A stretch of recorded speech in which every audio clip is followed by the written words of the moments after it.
Hello students, welcome back to my channel. I am Nikita, your maths teacher. આજે આપણે દિવસત્ય paper સેટમાંથી પ્રશ્નપત્ર 5નો section A solve કરવા જઈ રહ્યા છીએ.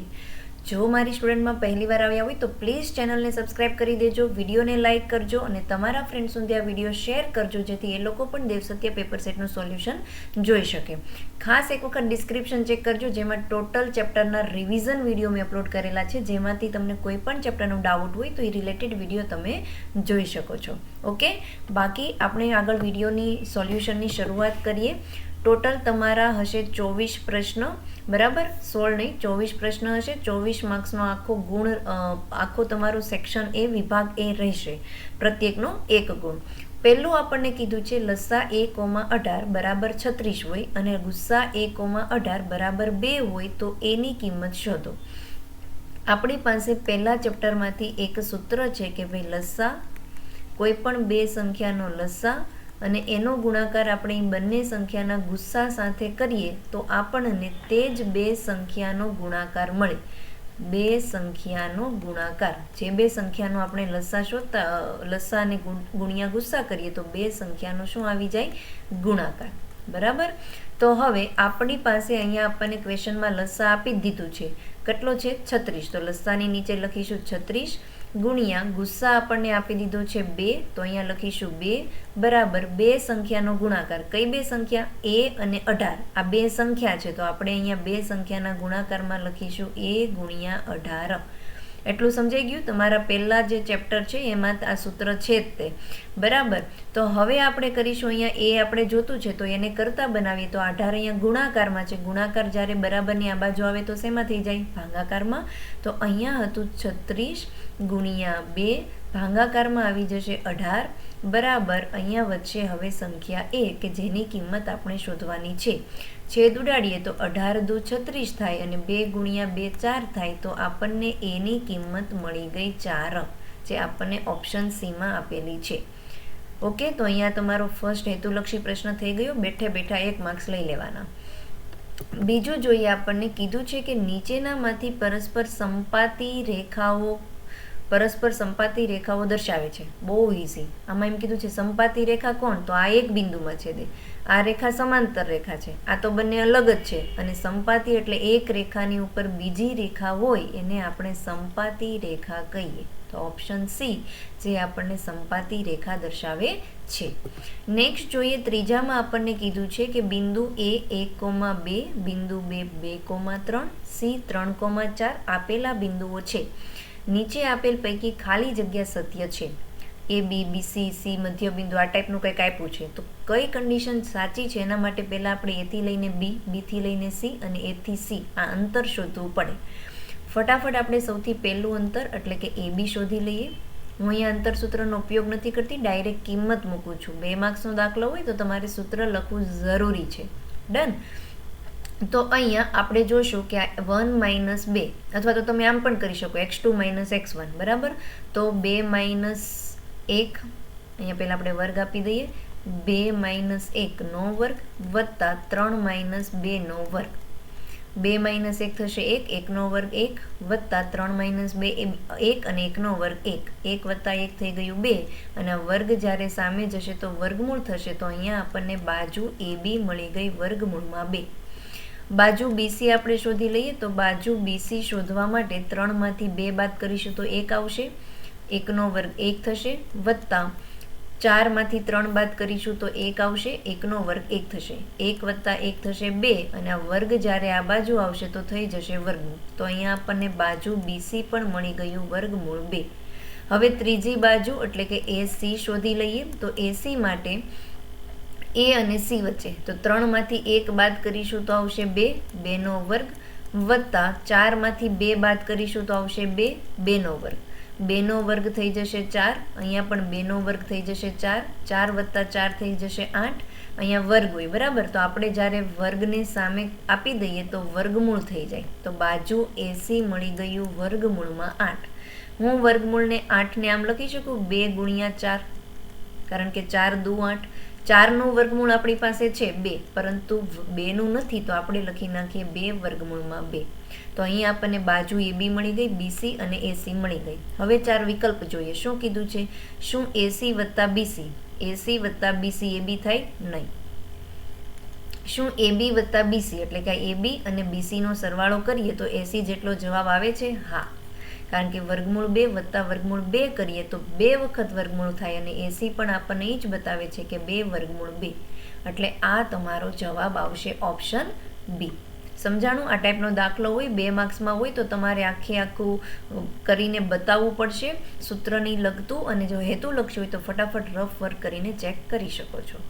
ઓકે, નેક્સ્ટ આપણે ચોથો દાખલો જોઈએ. આપણને કીધું છે ચોથો હેતુલક્ષી પ્રશ્ન કે જો ખાલી જગ્યા હોય તો દ્વિઘાત સમીકરણ અને વાસ્તવિક ઉકેલ ન હોય. વાસ્તવિક ઉકેલ ડી ઉપરથી આપણને ખબર પડે, જો ડીની કિંમત 0 હોય તો આને વાસ્તવિક અને સમાન ઉકેલ હોય, બીજ હોય. જો ડીની કિંમત 0 કરતાં મોટી હોય તો આને વાસ્તવિક અને ભિન્ન શૂન્ય મળે છે, અને જો ડીની કિંમત 0 કરતાં નાની હોય એટલે કે ઋણ સંખ્યા હોય તો એને વાસ્તવિક ઉકેલ મળતા નથી. તો કઈ કન્ડિશનમાં વાસ્તવિક ઉકેલ ન મળે? જ્યારે ડીની કિંમત 0 કરતાં નાની હોય ત્યારે. ઓકે, ચલો નેક્સ્ટ પાંચમું જોઈએ. એપ્રિલ માસમાં 5 બુધવાર આવવાની સંભાવના. એપ્રિલ, તો પહેલા તો એપ્રિલ માસમાં દિવસો કેટલા આવે? જાન્યુઆરી, ફેબ્રુઆરી, માર્ચ, એપ્રિલ, 30 દિવસ આવે. તો આપણે કરીશું 30 ભાગ્યા 7, કારણ કે એક અઠવાડિયામાં કેટલા દિવસ હોય? 7 દિવસ. બરાબર, અહીંયા આપણને વારની સંભાવના કીધી છે ને એટલે ભાંગી નાખવાનું 7 વડે. 7 ચોક થઈ જશે 28. 30માંથી 28 બાદ કરીશું તો આવશે 2. એનો મતલબ 4 વખત તો બુધવાર આવશે જ આવશે એપ્રિલ મહિનામાં. હવે આ 2 દિવસ એવા વધ્યા છે કે જેમાં બુધવાર આવી પણ શકે, ન પણ આવી શકે, તો એની સંભાવના મળી ગઈ 2/7. અઠવાડિયાના 7 દિવસમાંથી 2 દિવસની સંભાવના છે કે ભાઈ બુધવાર આવી શકે, તો એનો મતલબ બુધવાર આવવાની સંભાવના થઈ ગઈ 2/7. ઓકે, નેક્સ્ટ જોઈએ. છઠ્ઠામાં કીધું છે નીચે આપેલ બહુપદીના આલેખ મુજબ P of x ના -1 અને 1 વચ્ચે રહેલા શૂન્યોની સંખ્યા. વચ્ચે -1 અને 1 નથી ગણવાનું, અને નથી તો તમને અહીંયા ટોટલ શૂન્યની સંખ્યા પૂછી. તમને એમ કીધું છે કે -1 શૂન્ય છે અને 1 શૂન્ય 1 છે, અને આની વચ્ચે કેટલા શૂન્ય છે? તો આપણે જોઈ શકીએ છીએ કે આની વચ્ચે ગ્રાફ એકેય વખત x અક્ષને છેદતો જ નથી, તો -1 અને +1 ની વચ્ચે એકેય શૂન્ય નહીં આવે, એટલે કે એના શૂન્યોની સંખ્યા થઈ ગઈ 0. ક્લિયર? ડિફરન્સ સમજાણો? ઓકે, નેક્સ્ટ જોઈએ. હવેથી આપણે વિધાન સાચું બને તે રીતે ખાલી જગ્યા પૂરવાની છે. 7મામાં કીધું છે કે પ્રથમ n યુગ્મ પ્રાકૃતિક સંખ્યાઓનો મધ્યક. પ્રથમ n યુગ્મ એટલે કેવી સંખ્યા થઈ? બેકી સંખ્યા. તો આના માટે તમારે સૂત્ર યાદ રાખવું પડશે. જ્યારે પ્રથમ આપણે બેકી પ્રાકૃતિક સંખ્યાઓનો મધ્યક શોધવો હોય તો એનું સૂત્ર છે n વત્તા 1. n એટલે શું થાય કે ક્યાં સુધી સંખ્યા છે? 10 સંખ્યા છે, 25 સંખ્યા છે. જો 25 સંખ્યા હોય તો 25 વત્તા 1 એટલે 26 જવાબ આવે. ઓકે, તો આનું સૂત્ર આવે n વત્તા 1. ડન? કંઈ જ ડાઉટ નથી. નેક્સ્ટ જોઈ લે. સૂત્ર જેટલા આવે તે આવે ને પેપર સોલ્વ કરતી વખતે, તો તમારે કોપી રખાય, એક બુક રખાય, એક પેન રખાય, ને જેટલા પણ સૂત્ર આવી લખતું જવાય કે એક્ઝામના આગળના દિવસે બધા સૂત્રને તમે એકવાર રિવાઇઝ કરી શકો. ડન? નેક્સ્ટ જોઈએ. 8મામાં કીધું છે 1 થી લઈને 100 સંખ્યામાંથી એક સંખ્યા પસંદ કરવાનું વિદ્યાર્થીને કહેવામાં આવે છે. ટોટલ 1 થી લઈને 100 સંખ્યા છે, તો વિદ્યાર્થીએ પસંદ કરેલ સંખ્યા અવિભાજ્ય હોય. અવિભાજ્ય સંખ્યા એટલે કેવી સંખ્યા કહેવાય કે બસ એનો પોતાના ઘડિયામાં જ એ સંખ્યા આવતી હોય, બીજી કોઈ પણ સંખ્યા સાથે એનો ભાગ ન ચાલે. જેમ કે આપણે શરૂઆત કરીએ તો 1 તો વિભાજ્ય નથી ને અવિભાજ્ય નથી, તો 2 થી શરૂઆત કરીએ તો 2, પછીની 3, પછીની સંખ્યા આવે 5, 7, 11, 13. આ બધી જ સંખ્યા અવિભાજ્ય છે. તો 1 થી લઈને 100 સુધીમાં અહીંયા મેં લખી દીધી છે, આ બધી જ સંખ્યા જે છે એ અવિભાજ્ય સંખ્યા છે જે 1 થી લઈને 100 સુધીમાં આવે છે. તો આ બધી ટોટલ કેટલી સંખ્યા છે 1 થી લઈને 100 સુધીમાં અવિભાજ્ય સંખ્યા? યાદ રાખી લેજો. જ્યારે પણ તમને 100 સુધીની પૂછે તો આપણે ગણતરી કરવા બેસવાનું નથી, યાદ રાખી લેવાનું. ટોટલ 25 સંખ્યા અવિભાજ્ય સંખ્યા આવે. તો એના હાથમાં અવિભાજ્ય સંખ્યા પસંદ કરશે, એની સંભાવના પૂછી છે. તો ટોટલ ઉદ્ભવતું પરિણામની સંખ્યા 25 છેદમાં કુલ પરિણામની સંખ્યા થાય 100. છેદ ઉડાડીએ તો 25 ચોક 100 થાય, તો અહીંયા જવાબ આવશે 1/4. તો અહીંયા આપણો જવાબ આવશે 1/4. ક્લિયર? નેક્સ્ટ જોઈએ. આપણને 9માં કીધું છે કે વર્તુળ અને સ્પર્શકના સામાન્ય બિંદુને ખાલી જગ્યા કહે છે. આ એક તમારું વર્તુળ હોય અને વર્તુળ પરનો આ સ્પર્શક હોય, તો વર્તુળ અને સ્પર્શકનું જે સામાન્ય બિંદુ હોય એને આપણે શું કહીએ છીએ? સ્પર્શ બિંદુ. જો મારું વર્તુળ જે ચેપ્ટર છે એમાં મેં બહુ ડિટેલમાં શીખવાડ્યું છે. કંઈ પણ ડાઉટ તમને આ ચેપ્ટર લગતો નહીં રહે. ખાસ મારો એ રિવિઝનનો વિડીયો તમે જોજો, જેથી તમને આખું ચેપ્ટરનો કન્સેપ્ટ વ્યવસ્થિત સમજાઈ જાય. આવા નાના નાના ટોપિક પણ મેં એમાં કીધું છે કે આ ટાઈપનું પૂછાય તો આ તમારે જવાબ લખવાનો. ઓકે, તો વર્તુળ અને સ્પર્શકના સામાન્ય બિંદુને આપણે શું કહીશું? સ્પર્શ બિંદુ. આગળ જોઈએ, 10માં આપણને કીધું છે કે આકૃતિમાં દર્શાવ્યા પ્રમાણે AD, AE અને BC એ વર્તુળને દોરેલ સ્પર્શક છે. 3 સ્પર્શક આપ્યા છે. એક તો આપ્યો છે આપણને AD, AE અને BC. બરાબર. તો જે અનુક્રમે વર્તુળને બિંદુ D, E અને F પર સ્પર્શે છે, તો આમાંથી કઈ કન્ડિશન સાચી?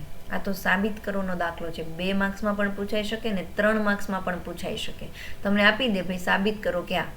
તો બહુ ધ્યાનથી સમજજો. હું તમને સ્ટેપ પછી સ્ટેપ વ્યવસ્થિત સમજાવીશ. સૌથી પહેલાં આપણા 2 સ્પર્શક છે, જેમ કે આપણે જોઈ શકીએ છીએ આ AE અને AD. આપણને પ્રમેય 10 પોઈન્ટ એવું કહે છે કે વર્તુળના બહારના બિંદુમાંથી વર્તુળ પર દોરેલા બંને સ્પર્શકની લંબાઈ સમાન હોય છે. હા કે ના? હા. તો હું આવી રીતે લખી શકું કે જેટલું મારું AD હશે એટલું જ મારું AE હશે. કેમ કહું છું આવું? કારણ કે મને પ્રમેય 10 પોઈન્ટ આવું કહે છે. 10.2. બરાબર. અહીંયા સુધી કંઈ જ ડાઉટ નથી. બીજું જોઈએ, આપણે અહીંયા આકૃતિ પરથી જોઈ શકીએ છીએ કે બાજુ AD જે છે એ AC વત્તા CD લખી શકું. તો હું હવે અહીંયા લખીશ બાજુ AD બરાબર AC વત્તા CD. બંનેનો સરવાળો કરું તો મને આખી બાજુ મળી જાય AD. ચાલો, ડાઉટ નહીં. હવે આ જુઓ તમે, આ પણ એક વર્તુળનું કેવું બિંદુ? બિંદુ C જે છે એ વર્તુળનું કેવું બિંદુ છે? બહારનું બિંદુ. અને આ બિંદુ C પરથી 2 સ્પર્શક દોર્યા છે. અહીંયા આપણે જોઈ શકીએ છીએ CF અને CD. તો એ બંને પણ કેવા હોય? સમાન. જેમ આ કન્સેપ્ટ છે એવો જ અહીંયા કન્સેપ્ટ લાગ્યો છે. વર્તુળનું બહારનું ભાગનું બિંદુ C, ત્યાંથી વર્તુળ પરના દોરેલા 2 સ્પર્શક CF અને CD ની લંબાઈ સમાન હોય છે. તો હું અહીંયા CD ની જગ્યાએ શું લખીશ? CF. નેક્સ્ટ, AD બરાબર AC વત્તા CD ની જગ્યાએ લખી દઈશ CF. આને આપી દઉં સમીકરણ નંબર 1. ક્લિયર? કંઈ ડાઉટ નથી? ઓકે. જે કામ આપણે અહીંયા નીચેની બાજુ કર્યું છે સેમ કામ હવે આપણે ઉપરની બાજુ કરીશું. જેમ કે અહીંયા બાજુ AE એ કોઈ 2 બાજુનો સરવાળા જેટલું હશે. બાજુ AE જે છે એ AB વત્તા BE. ક્લિયર? સેમ જેમ અહીંયા C વર્તુળના બહારના ભાગનું બિંદુ હતું એવી રીતે અહીંયા B આપણે જોઈ શકીએ છીએ વર્તુળના બહારના ભાગનું બિંદુ છે. અને બહારના ભાગમાં બિંદુથી વર્તુળને દોરેલા સ્પર્શક EB અને BF બે સમાન હોય. તો હું અહીંયા EB ની જગ્યાએ એટલે કે B ની જગ્યાએ લખીશ BF. તો અહીંયા આવશે AE બરાબર AB વત્તા BE ની જગ્યાએ લખી દઈશ BF. ડન. તમે જુઓ હવે વિકલ્પ જુઓ, તમને બધી બાજુ જમણી બાજુ AD જ પૂછી છે. અહીંયા પણ AD, અહીંયા પણ AD, અહીંયા પણ AD ને અહીંયા પણ AD. તો આપણે જમણી બાજુ AD રાખવાનું. તો હું અહીંયા AE ની જગ્યાએ શું લખી દઈશ? AD. કેમ? અહીંયા જો લખ્યું છે AE કયો તો E ને AD કયો તો E, કારણ કે બંને સમાન હોય. તો AE ની જગ્યાએ અહીંયા લખી દઈશ AD. જો તમને વિકલ્પમાં AD હોત તો તમારે અહીંયા AD ની જગ્યાએ AE લખવાનું. બરાબર. તો અહીંયા AE ની જગ્યાએ હું AD લખીશ બરાબર AB વત્તા BF. એક મિનિટ, શું થશે? AB વત્તા BF. આને આપણે આપી દઈશું સમીકરણ નંબર 2. હવે આ બંને સમીકરણનો સરવાળો કરી નાખવાનો. તો આપણે અહીંયા લખી દેવાનું સમીકરણ 1 અને 2 નો સરવાળો કરતા બંનેની ડાબી બાજુનો સરવાળો કરીશું તો આવશે AD વત્તા AD બરાબર જમણી બાજુનો સરવાળો કરીએ તો અહીંયા આવશે AC વત્તા CF વત્તા AB વત્તા BF. ઓકે. તો અહીંયા AD વત્તા AD 2 વખત AD થઈ જશે તો હું લખીશ 2AD બરાબર બાજુ AC બાજુ AB એમ જ રહેશે ને. તમે જો CF વત્તા BF, અહીંયા જો CF વત્તા BF તો આખી બાજુ કઈ થઈ ગઈ? BC. તો લાઈનમાં લખી દઉં તો આવશે બાજુ AB વત્તા બાજુ બીસી વત્તા બાજુ એસી. આ આપણે સાબિત કરોના દાખલામાં પણ આવી શકે. તો આ સાબિત થયું. તો હવે જો કયો ઓપ્શન છે? 2 ટાઈમ્સ એડી બરાબર એબી વત્તા બીસી વત્તા એસી, એટલે આ તમારો જવાબ. સેમ આવી રીતે પણ બની શકે 2 વખત એઈ બરાબર એબી વત્તા બીસી વત્તા એસી. બંને કોઈ પણ એક સ્પર્શકની લંબાઈ તરીકે થઈ શકે. સમજાઈ ગયું? લખી લેજો એક વખત તમારી કોપીમાં, એટલે તમને બરાબર આવડી જાય. નેક્સ્ટ જોઈએ 11માં કીધું છે કે કોઈ વર્ષમાં 15મી ઓગસ્ટે રવિવાર આવે તેની સંભાવના ખાલી જગ્યા છે. જો કોઈ પણ મહિનો કીધો એ પર્ટિક્યુલર એક તારીખ આપી હોય ને કે ભાઈ આ વારે આ જ રવિવાર આવવો પડે, કોઈ પણ વર્ષ હોય, તો તમારે હવે એવું નથી વિચારવાનું કે છેદમાં 365 લાવવાનું. તો એ રીતની સંભાવના હોય ત્યારે એની સંભાવના હંમેશા આવશે 1/7. અઠવાડિયામાં ટોટલ 7 દિવસ હોય અને એમાંથી કોઈ પણ પર્ટિક્યુલર એક વાર તમને કીધું છે, એટલે કે આવશે 1/7. ઓકે. નેક્સ્ટ આપણે જોઈએ 12માં કીધું છે કે ઉગમ બિંદુ કેન્દ્ર હોય તેવા એક વર્તુળના વ્યાસનું અંત્ય બિંદુ છે એ 3,-2, તો તે વ્યાસના બીજા અંત્ય બિંદુના યામ ખાલી જગ્યા છે. 1 માર્ક્સમાં પણ પૂછી શકે. તમને એવું કીધું છે કે એક વર્તુળ છે, આ વર્તુળનું એક કેન્દ્ર છે ઉગમ બિંદુ, એટલે કે 0,0.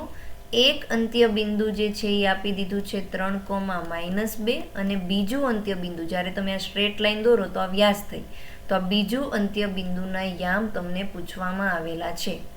હેતુલક્ષી પ્રશ્ન માટે શોર્ટ ટ્રીક યાદ રાખી લો. જ્યારે તમને એક અંત્ય બિંદુના આપ્યા હોય ને એ જ લખવાના, પણ નિશાની વિરુદ્ધ. જેમ કે અહીંયા +3 છે તો તમારું આવશે -3, અને અહીંયા -2 છે તો આવી જશે +2. જ્યારે એક બિંદુ ઉગમ બિંદુ હોય ત્યારે ફેરવી નાખવાનું.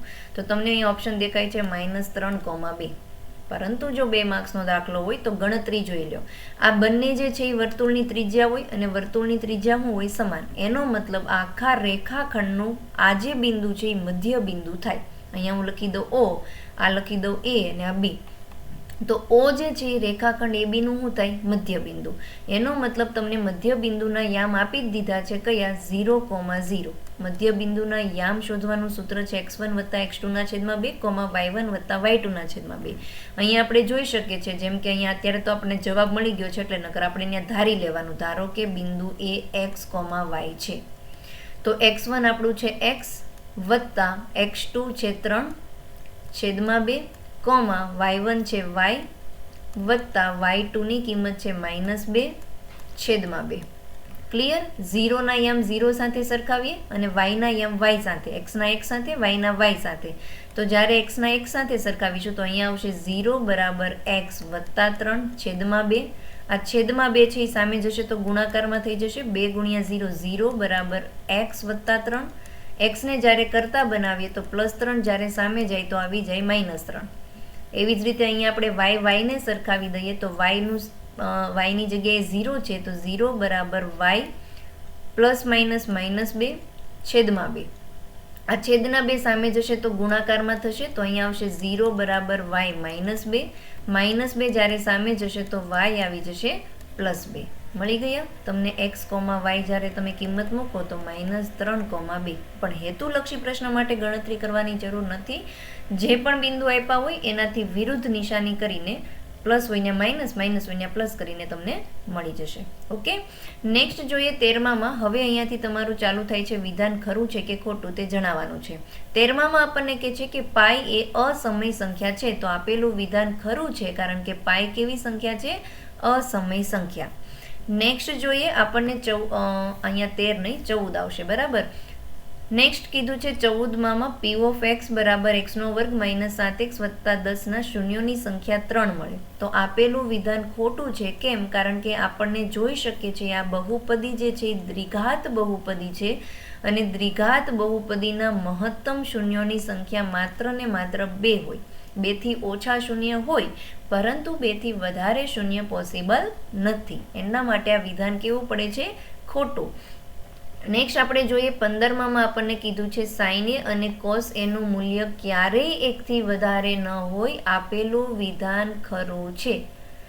sin a અને cos માટે બંને માટે ક્યારેય એનું મૂલ્ય 1 થી વધારે ન હોય. એની મહત્તમ વેલ્યુ છે 1. sin a અને cos a ની મહત્તમ કિંમત 1 આવશે, અને લઘુત્તમ એટલે કે સૌથી ઓછામાં ઓછી કિંમત આવશે -1. 1 અને -1ની વચ્ચે સાઇન એ અને કોસ એની કિંમત આવી શકે છે, પરંતુ 1થી વધારે અને -1થી ઓછી આવશે નહીં. બરાબર. નેક્સ્ટ આપણે જોઈએ 16માં કીધું છે કે સાઇન એ વત્તા બી બરાબર સાઇન એ વત્તા સાઇન બી. ઘણા સ્ટુડન્ટ આમાં લખશે કે આ ખરું છે કે ભાઈ આ સાઇન એનો ગુણાકાર પહેલાં કરી દીધો, હવે આ સાઇન બીનો કરી દીધો, તો એ સેમ જ થયું. નહીં, આપેલું વિધાન કેવું છે? ખોટું. કેમ? હું તમને જો સાબિતી આપું. જેમ કે આપણે ધારી લઈએ એની કિંમત 30 છે, 30 અંશ. એવી જ રીતે આપણે બીની કિંમત લઈ લઈએ કે ભાઈ બીની કિંમત પણ 30 અંશ છે. તો જ્યારે આપણે આ ડાબી બાજુમાં કિંમત મૂકીએ તો સાઇન એ વત્તા બી એટલે કે 30 વત્તા 30 કેટલું થઈ ગયું? 60. સાઇન 60ની કિંમત વર્ગમૂળ 3/2 આવે. બરાબર. હવે એવી જ રીતે આપણે જમણી બાજુ સોલ્વ કરીએ. જેમ કે અહીંયા સાઇન એ એટલે કે સાઇન 30 લઈએ, એની જગ્યાએ આપણે શું લીધું? 30 અંશનો ખૂણો, વત્તા સાઇન બી 30, બીની જગ્યાએ 30 લખશું તો અહીંયા આવશે સાઇન 30 અંશ. સાઇન 30ની કિંમત આપણે લખીએ તો 0 અને 30 એટલે કે 1/2. તો સાઇન 30ની કિંમત આવે છે 1/2. એવી જ રીતે સાઇન 30ની કિંમત આવશે 1/2. લસા લેશું તો લસા આવશે 2, અંશમાં 1 વત્તા 1 થઈ ગયું 2 અને 2 એકા 2. એટલે કે ડાબી બાજુ તમારો જવાબ વર્ગમૂળ 3/2 આવે છે અને જમણી બાજુ તો જવાબ 1 આવે છે. તો બંને ઇક્વલ તો થતું નથી, એટલે આપેલું વિધાન કેવું છે? ખોટું. તમને રકમ સમજવામાં કંઈ પણ ડાઉટ થાય ને કે ભાઈ નથી સમજાતો, તો તમે આવી રીતે ઉદાહરણ લઈને કરી શકો છો. ક્લિયર? તો આપેલું વિધાન કેવું છે? ખોટું. નેક્સ્ટ જોઈએ. હવે આપણને કીધું છે એક પ્રશ્નમાં, એક વાક્યમાં અને એક આંકડામાં જવાબ આપો. પહેલું x બાર બરાબર a વત્તા સિગ્મા fi ui ના છેદમાં સિગ્મા fi ગુણ્યા h માં ui નું મૂલ્ય. મોસ્ટ ઇમ્પોર્ટન્ટ, વારા ઘડીએ પૂછાતો પદ વિચલનની રીતમાં ui નું સૂત્ર શું થાય? xi માઇનસ a છેદમાં h. બસ તમને અહીંયા ui નું સૂત્ર પૂછ્યું હતું, તો આ તમારો જવાબ. તમે અહીંયા થોડુંક સ્માર્ટ બતાવવા એમ પણ લખી શકો છો કે જ્યાં xi બરાબર મધ્ય કિંમત, h બરાબર વર્ગ લંબાઈ. ઓકે. નેક્સ્ટ જોઈએ 18માં. ના લખો તો માર્ક્સ નહીં કપાય. બરાબર. ઘટના એની સંભાવના P ઓફ A નું લઘુત્તમ મૂલ્ય જણાવો. ઘટના એ તમને અહીંયા એકદમ સિમ્પલ વસ્તુ પૂછ્યું છે, સમજો. કોઈ પણ ઘટના હોય એની સંભાવનાનું લઘુત્તમ, લઘુત્તમ એટલે ઓછામાં ઓછું, તો સંભાવના હંમેશા ઓછામાં ઓછી 0 આવે. 0 થી ઓછી આવવાની જ નથી. તો અહીંયા P ઓફ A નું લઘુત્તમ મૂલ્ય કેટલું હશે? 0. ઇન્સ્ટેન્ડ ઓફ લઘુત્તમ, જો તમને મહત્તમ પૂછ્યું હોત, મહત્તમ એટલે વધારે, તો મહત્તમ વેલ્યુ કેટલી હોય? a. કોઈ પણ ઘટનાની લઘુત્તમ કિંમત 0 આવે, મહત્તમ કિંમત 1 આવે. ડન. નેક્સ્ટ જોઈએ 19માં કીધું છે કે કસરત કરવા માટે વપરાતા ડમ્બલ્સ કયા આકારનું સંયોજન છે? તો તમે આ જોયું છે, આવી રીતે આમ નળાકાર હોય અને પછી અહીંયા આવી રીતે બે ગોલક હોય. તો કયા આકારનું સંયોજન છે? નળાકાર અને ગોલકનું. લખી લેજો. નેક્સ્ટ 20માં કીધું છે કે બધી જ તમને L ની કિંમત આપી છે, sigma fi, f, h, cf આપ્યું છે, તો મધ્યસ્થ શોધવાનું. મધ્યસ્થનું સૂત્ર આપણે વાપરીશું અહીંયા. મધ્યસ્થનું સૂત્ર છે L વત્તા n/2 માઇનસ cf ના છેદમાં f ગુણ્યા h. તો અહીંયા આપણે જોઈ શકીએ છીએ કે આપણને n/2 તો આપ્યું જ નથી. આ રહ્યું, આ જે છે ને આ n છે, સિગ્મા fi. સિગ્મા fi ને આપણે બીજું કયું નામ દઈએ છીએ? n, મધ્યસ્થ માટે. બરાબર. તો અહીંયા આપણને n 45 આપ્યું છે, તો n/2 એટલે કે 45/2. 45/2 કરશું આપણે, 2 દુ 4 થશે, 2 દુ 4 અને 1 ને 10 0 ને 5 દુ 10 એટલે 22.5. બરાબર. તો હવે આપણે અહીંયા કિંમત મૂકીએ. L ની કિંમત છે 35 વત્તા n/2 એટલે કે 22.5 માઇનસ cf સંચયી આવૃત્તિ આપી છે 15 છેદમાં f આપણને આપી દીધું છે 10 ગુણ્યા વર્ગ લંબાઈ h આપી છે 5. અહીંયા છેદ ઉડી જશે, 5 દુ 10. નેક્સ્ટ સ્ટેપ જોઈએ. 35 વત્તા 22.5 માંથી જ્યારે આપણે 15 ને બાદ કરીશું તો અહીંયા આવે છે 16, 17, 18, 19, 20, 21, 22, 7. 7.5 ના છેદમાં 2.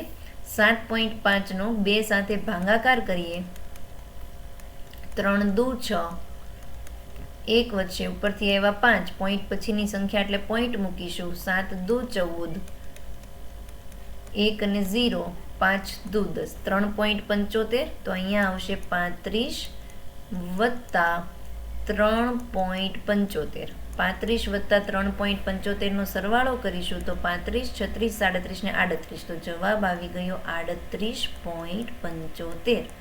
શેનો જવાબ મળી ગયો આપણને? મધ્યસ્થનો. બરાબર, ક્લિયર? હવે અહીંયા સ્ટુડન્ટને આ તો બધું આવડે જ છે, સૂત્રમાં ને સૂત્રમાં કિંમત મૂકવી, પણ ઘણા બધા સ્ટુડન્ટને, નોટ મોસ્ટ ઓફ, ઘણા બધા સ્ટુડન્ટને એ ડાઉટ રહે કે એન તો આપ્યું જ નથી, પણ આ સિગ્મા એફઆઈ જે છે એને આપણે શું કહીએ છીએ? એન. ડન? ક્લિયર? ઓકે, હવે 21 થી લઈને 24 તમારા હશે જોડકા જોડો, જેમાં સૂત્રનો ઉપયોગ કરવાનો હશે. તમને અહીંયા કીધું છે ₹5ના સિક્કાનું ઘનફળ. કોઈ પણ સિક્કો હોય એટલે કે નળાકાર, તો નળાકારના ઘનફળ શોધવાનું સૂત્ર થાય છે πr²h. 21માં આવશે જવાબ ઓપ્શન સી. 22માં કીધું છે r સેન્ટીમીટર ત્રિજ્યાવાળા ગોળાનું ઘનફળ. ગોળાનું ઘનફળ શોધવાનું સૂત્ર થાય 4/3 πr². તો અહીંયા વર્ગ નહીં, ઘન. 4/3 πr². આપણે મળી ગયું ગોળાના ઘનફળનું સૂત્ર. નેક્સ્ટ જોઈએ 23માં કીધું છે પરિઘ વત્તા વ્યાસ, એટલે કે વર્તુળનો પરિઘ વત્તા વર્તુળનો વ્યાસ. તો આપણે 23માં અહીંયા કરીએ. વર્તુળના પરિઘનું સૂત્ર થાય છે 2πr વત્તા વર્તુળનો વ્યાસ એટલે કે ડી કહેવાય, પણ જો ડીને આપણે આરના સ્વરૂપમાં લખવું હોય તો આપણે લખીએ છીએ 2r, કારણ કે ત્રિજ્યાનું ડબલ હોય. બંનેમાંથી સામાન્ય નીકળે છે 2r. 2rને હું સામાન્ય કાઢી નાખું તો અહીંયા વચ્ચે પાઈ વત્તા 1. અહીંયા એવા ઓપ્શન નથી આપ્યા, પ્રિન્ટિંગ મિસ્ટેક લાગે છે. તો આ 23માંનો જવાબ આવી રીતે તમને પૂછે તો આ 23માંનો જવાબ થાય 2r પાઈ વત્તા 1.